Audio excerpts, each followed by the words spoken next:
அனைவருக்கும் வணக்கம். இன்றைய ஒரு வழக்கு பற்றி விவாதிப்போம்.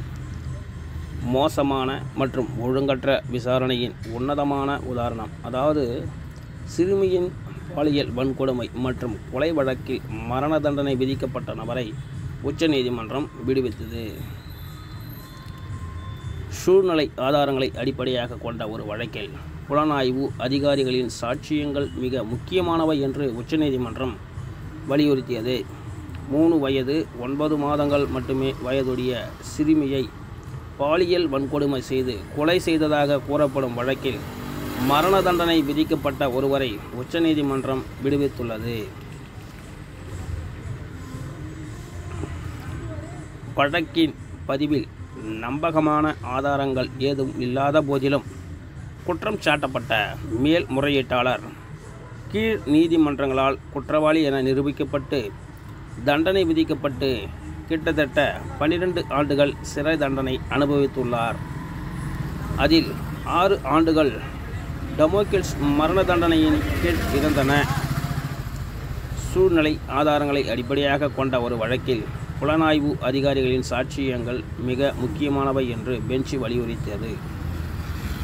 இதில் என்ன சொல்ல வராரு ஐயா அவர்கள் பார்த்திங்கன்னா, ஒரு கொலை வழக்கில் அந்த குற்றவாளியாகப்பட்டவர் தொடர் சங்கிலி தொடர்பாக வரல, விட்டு அவர் குற்றவாளியாக நீங்கள் நிரூபிச்சிருக்கிறீங்க, சரியான ஆதாரங்கள் போதலை அப்படின்னு சொல்லிட்டு அவர் சொல்கிறாரு. சரி, உண்மை பின்னணிகள் பற்றி ஒரு கண்ணோட்டம் பார்ப்போம். புகார்தாரர் தனது தாய் மற்றும் மகளுடன் ஒரு கிராமத்தில் வசித்து வருகிறார். 2013 காலையில் புகார்தாரரின் தாயை தண்ணீர் எடுக்க வீட்டை விட்டு வெளியே சென்றுள்ளார். பின்பு ஏதோ வேலைக்காக வீட்டிலேருந்து வெளியேறி இருக்கிறாரு. அந்த பாதிக்கப்பட்ட குழந்தை பார்த்திங்கன்னா வீட்டில் தனியாக தான் இருந்து வந்திருக்கிறாங்க. அப்புறம் பார்த்திங்கன்னா அவங்க வீட்டு நாயுடன் விளையாடிட்டு இருக்கிறாங்க. அப்புறம் புகார்தாரர் பார்த்திங்கனாக்கா, அதாவது குழந்தையுடைய தந்தை ஒரு 1/4 மணி நேரம் கழித்து வீட்டுக்கு வராரு. குழந்தை அங்கே இல்லை. தாயார்கிட்ட வந்தப்போ கேட்குறாரு, எனக்கு தெரியல அப்படின்னு சொல்கிறாங்க.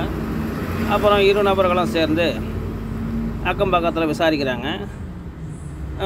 இப்போ நாயுடன் விளையாடிட்டு இருந்துச்சு குழந்தை அப்படின்னு சொல்கிறாங்க.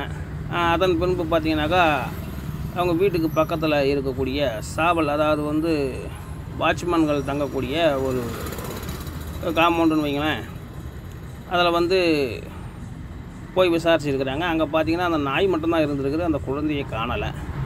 அப்புறம் குழந்தை யாரோ கடத்திட்டுருக்கலாம் அப்படின்னு சொல்லிட்டு இவங்கெல்லாம் போயிட்டு காவல்துறையில் புகார் கொடுக்குறாங்க. காவல்துறையில் புகார் கொடுத்து 2 நாட்களுக்கு பிறகு அந்த குழந்தை அந்த வாட்ச்மேன் இருக்கக்கூடிய இடத்துலேருந்து 1 கிலோமீட்டர் தூரத்தில் அந்த குழந்தை சேற்று நீர் பகுதியில் சடலமாக இருக்கிறதா இறந்த நிலையில் இருந்து எடுக்கப்படுறாங்க. பிரேத பரிசோதனை அறிக்கையில் பார்த்தீங்கன்னாக்கா, குழந்தையின் வெளிப்புற மற்றும் உள் பிறப்புறுப்பு மற்றும் பாதிக்கப்பட்ட குழந்தையின் ஆசான வகையில் ஏராளமான காயங்கள் இருப்பது தெரிய வந்தது. மண்டை ஒன்றில் சில காயங்களுடன் காணப்பட்ட பின்னர் மேல்முறையீட்டாளர் குற்றவாளி கைது செய்யப்பட்டார். அரசு தரப்பு கூற்றுப்படி குற்றஞ்சாட்டப்பவர் புலனாய்வு அதிகாரியின் சாளறையில் குழந்தையுடன் குற்றம் செய்ததாக ஒப்புக்கொண்டார். அது எங்கே ஒத்துக்கொண்டார்னா, நீதியரசர் முன்பு அவர் ஒத்துக்கொள்ளவில்லை. காவல் நிலையத்தில் விசாரணை செய்யும் போது அதை ஒப்புக்கொண்டார்னு அவர்களாகவே ஒரு டாக்குமெண்ட்டை கிரியேட் பண்ணிட்டாங்க.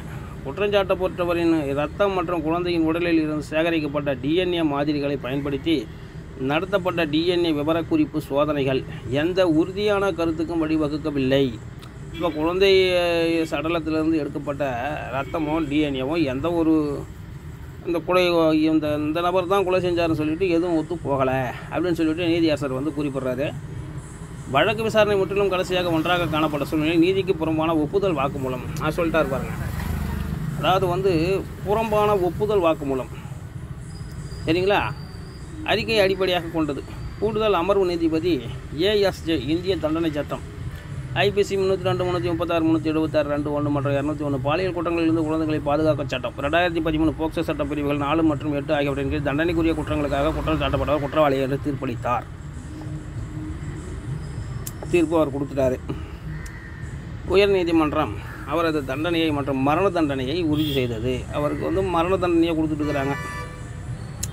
மேலும் வேதனையடைந்த அவர் உச்சநீதிமன்றத்தில் ஆஜரானார். அப்புறம் நீதிமன்றத்தினுடைய அவதானிப்புகள். வழக்கறிஞர் வாதங்களை கேட்ட உச்சநீதிமன்றம் இந்த வழக்கு 3 வயது 9 வயதுடைய இளம்பெண்ணின் இளம் வழக்கில் பாலியல் வன்முறை செய்து கொலை செய்த கொடூரமான சம்பவத்துடன் தொடர்புடைய அரசு தரப்பு வழக்கின் தோல்விக்கு வழிவகுத்த மோசமான மற்றும் மேலோட்டமான விசாரணையின் மற்றொரு சிறந்த எடுத்துக்காட்டு என்று குறிப்பிட்டது.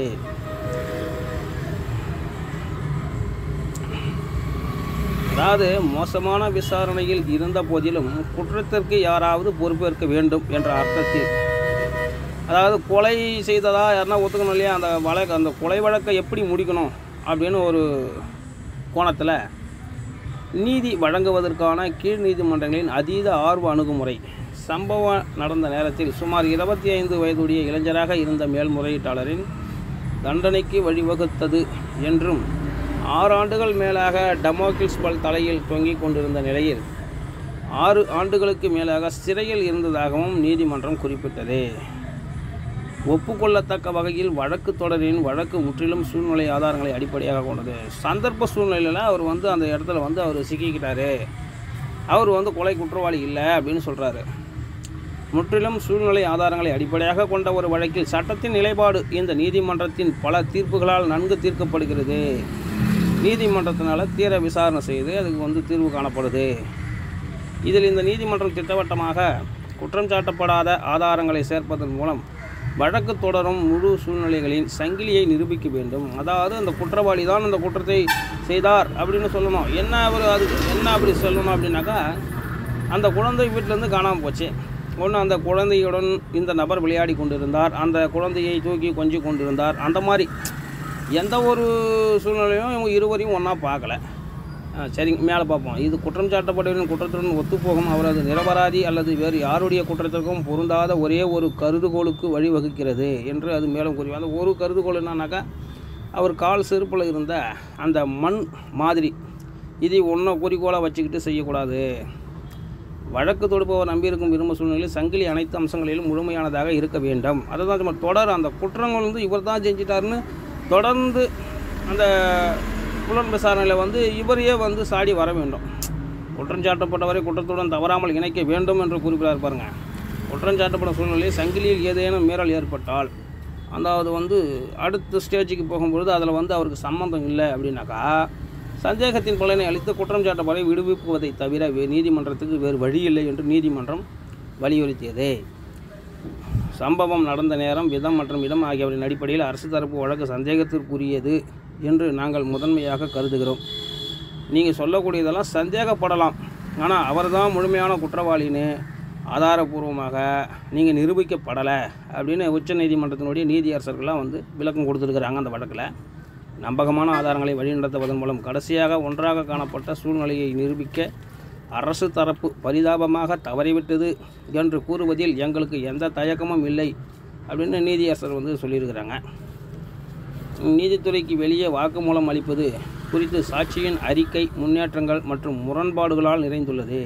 வெளியே வாக்குமூலம் வாங்கி அது சம்பந்தமாக சாட்சியங்களை அரங்கேற்றம் செய்ததெல்லாம் முரண்பாடுகளாக இருக்குது. இது முற்றிலும் நம்பகத்தன்மையற்றது என்று நீதிமன்றம் கூறியது.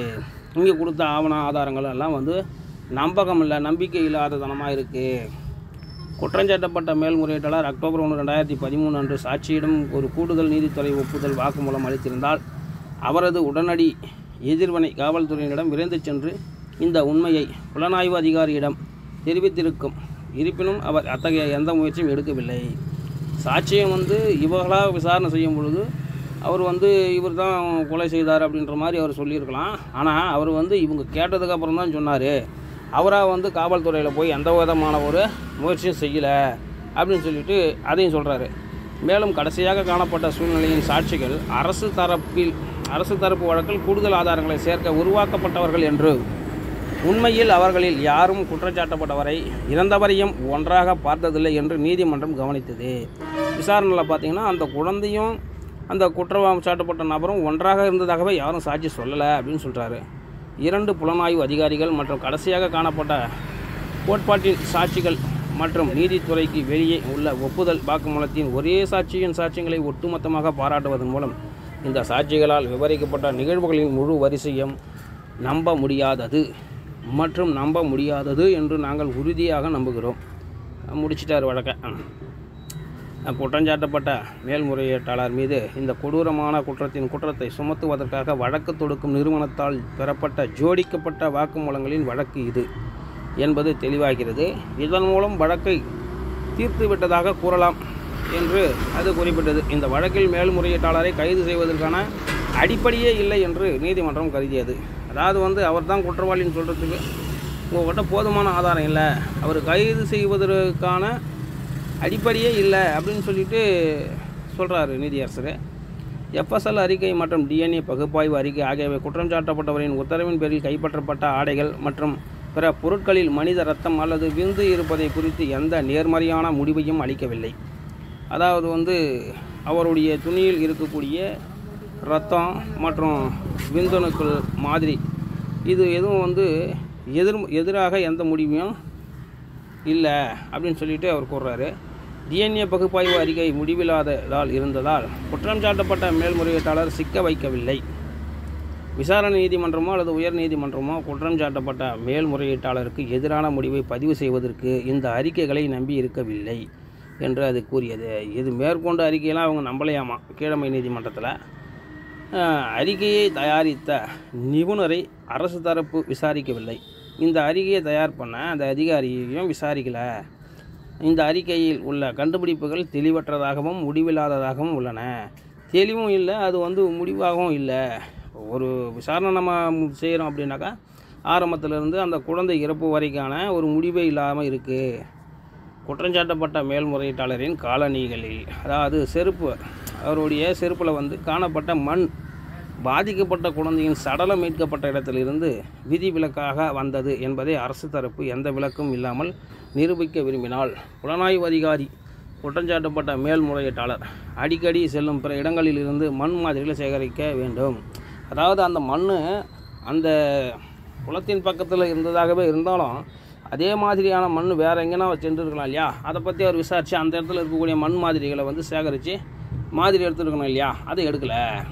அப்படியானால் குற்றஞ்சாட்டப்பட்ட மேல்முறையீட்டாளர் பார்வையிட்ட வேறு எந்த இடத்திலிருந்தும் மண் இல்லை என்பதற்கான சாத்தியக்கூறு மட்டும் விளக்கப்பட்டிருக்க முடியும். வேறு எங்கேயும் அந்த மாதிரி மண் இல்லைன்னு அவராக சொல்லியிருக்கிறாரு அப்படின்னு சொல்லிட்டு நீதியரசர் சொல்கிறாரு. குற்றஞ்சாட்டப்பட்டவரின் காலநிலையில் காணப்பட்ட மண் சேறு குளத்தில் காணப்பட்ட மண்ணுடன் ஒத்துப்போனதாக கூறப்பட்டாலும் குற்றஞ்சாட்டப்பட்டவர் எப்போதாவது குளத்தை சுற்றியுள்ள பகுதிகளில் சென்றிருக்கலாம், அப்போ வேறு எப்பயாச்சும் போயிருக்கலாம் அப்படின்னு சொல்கிறாரு என்பதற்கான அறிகுறியாக மட்டும் இருக்கும் என்றும் இதனால் குற்றஞ்சாட்டப்பட்டவர் எந்த வகையிலும் குற்றவாளியாக கருதப்பட மாட்டார் என்று நீதிமன்றம் கூறியது. அந்த காலநிலையில் இருந்த மண்ணு மட்டும்தான் ஒரு காரணம்னாக்கா அது அப்போ வேறு யாரும் அந்த காலநிலை அந்த சேறு பகுதிக்கு சென்று இருக்க மாட்டாங்களா, அப்போ செருப்பில் மண் இருந்ததுனாலே அவர் குற்றவாளி ஆகிட்டாரா அப்படின்னு சொல்கிறாரு. முடிவுரை. எனவே நீதிமன்றம் பின்வரும் புள்ளிகளை முடிவுக்கு கொண்டு வந்தது. கடைசியாக காணப்பட்ட சூழ்நிலையில் சாட்சிகளின் சாட்சியங்கள் ஊசலாடும் நடுங்கும் மற்றும் மொத்த முன்னேற்றங்களால் கரைப்பட்டுள்ளன.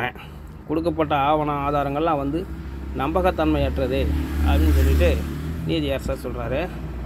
செப்டம்பர் 30, 2013 அன்று மாலை முதல் காவல்துறை அதிகாரிகள் பொன்னாட்டி உட்ஸ் பகுதியில் தொடர்ந்து வருகை தந்து வந்த போதிலும் சம்பவம் நடந்த தேதியில் குற்றம் சாட்டப்பட்டவரை இறந்த குழந்தை பாதிக்கப்பட்டவரை ஒன்றாக பார்த்ததாக புலனாய்வு அதிகாரிகளும் தெரிவிக்க சரியான நேரத்தில் முன் வர தவறியதன் மூலம் கடைசியாக காணப்பட்ட சூழ்நிலையின் சாட்சிகளின் நடத்தை இந்த சாட்சிகள் நம்பகத்தன்மையற்றவர்கள் என்பதையும் மறைமுக நோக்கத்திற்காக புலனாய்வு நிறுவனத்தால் உருவாக்கப்பட்டவர்கள் என்பதை தெளிவாக குறிக்கிறது. மூணாவது பார்த்திங்கன்னா, கடைசியாக பார்த்த சூழ்நிலையின் சாட்சிகளை பற்றியும் தெளிவான குறிப்பு இருந்தது. அதையும் மீறி புலனாய்வு அதிகாரி இந்த சாட்சிகளின் வாக்குமூலங்களை விரைவில் பதிவு செய்ய எந்த முயற்சியும் எடுக்கவில்லை. நாலாவது பாயிண்ட்டு, காவல்துறை குழந்தையை தேடுகிறது என்பதை அறிந்திருந்தும் குற்றம் சாட்டப்பட்டவர் தனக்கு முன் அளித்த கூடுதல் நீதித்துறை ஒப்புதல் வாக்குமூலத்தின் உண்மையை குறித்து காவல்துறைக்கு தெரிவிக்க அந்த சாட்சி முன் வராததால் நீதித்துறைக்கு வெளியே வாக்குமூலம் அளித்ததற்கான ஆதாரமும் ஏற்றுக்கொள்ள முடியாதது. அந்த நபர்கிட்ட வெளியிலேருந்து வாக்குமூலம் வாங்கியிருக்கிறாங்க, அந்த வாக்குமூலமும் செல்லாதுன்னு சொல்கிறாரு. மண் மாதிரிகள் ஒற்றுமை குறித்து FSL அறிக்கையும் முக்கியமற்றது. அதாவது மண் மாதிரி ஒற்றுமை அங்கே குளத்தில் இருக்கக்கூடிய மண்ணும் இந்த குற்றஞ்சாட்டப்பட்ட நபரில் இருக்கக்கூடிய மண் மாதிரி FSL சாம்பலும் முக்கியமற்றது. அது முக்கியமில்லாத ஒன்று. மற்ற காவலாளிகளிடமிருந்து எடுக்கப்பட்ட மாதிரிகளை ஒப்பிட்டு பார்ப்பது தொடர்பான அறிக்கைகள் ஒருபோதும் வெளிச்சத்திற்கு வரவில்லை. இவர் ஒருவருடைய காலனில் இருந்த மண் மாதிரியை மட்டும் இவர் முன்கூட்டி காட்டியிருக்கிறாரு. கூட இருந்த நபர்களுடைய எந்த விதமான அந்த மாதிரி மண் சாம்பிளும் எடுக்கப்படலை, அதை பதிவு செய்யலை அப்படின்னு சொல்லிட்டு சொல்கிறாரு. எனவே இது தெளிவாக ஒரு வழக்கு. இதன் மூலம் அரசு தரப்பு முக்கியமான ஆதாரங்களை மறைத்து வைத்திருக்கிறது. முக்கியமான ஆதாரங்கள்லாம் அரசு தரப்பு மறைத்து வைத்திருக்கிறதுன்னு சொல்கிறாரு. இதன் மூலம் நீதிமன்றம் தனது அரசு தரப்புக்கு எதிராக பாதகமான முடிவை எடுக்க வேண்டிய கட்டாயத்தில் உள்ளது. அதன்படி உச்சநீதிமன்றம் மேல்முறையீடுகளை அனுமதித்து தடை செய்யப்பட்ட தீர்ப்பை ரத்து செய்தது மற்றும் குற்றம் சாட்டப்பட்டவரை விடுவித்தது. இந்த வழக்கை நீதியரசர் முடிச்சிட்டாரு. மரண தண்டனை வழங்கப்பட்ட அந்த நபருக்கு விடுதலை கொடுத்துட்டாரு. அவரும் ஏற்கனவே 12 வருடம் சிறை தண்டனை அனுபவிச்சவர் தான். என்ன பாருங்கள், பெண் குழந்தைகளை எந்த அளவுக்கு பாதுகாப்பாக வைத்திருக்க வேண்டிய ஒரு சூழ்நிலையெல்லாம் மிக மோசமான ஒரு சூழ்நிலை இருக்குது. ஆனால் அந்த குழந்தையை கொலை செய்த நபர் மீது அந்த நபர் யாருன்னே சரியான முறையில் ஒரு கண்டுபிடிக்கலை. அவர் விடுதலை மட்டும் கொடுத்துட்டாரு நீதியரசர். ஆனால் இந்த கொலை குற்றவாளியை விரைவாக கண்டுபிடிக்க கோரி எந்த உத்தரவும் அதில் காண்பிக்கலை. சரி, நன்றி தோழர்களே.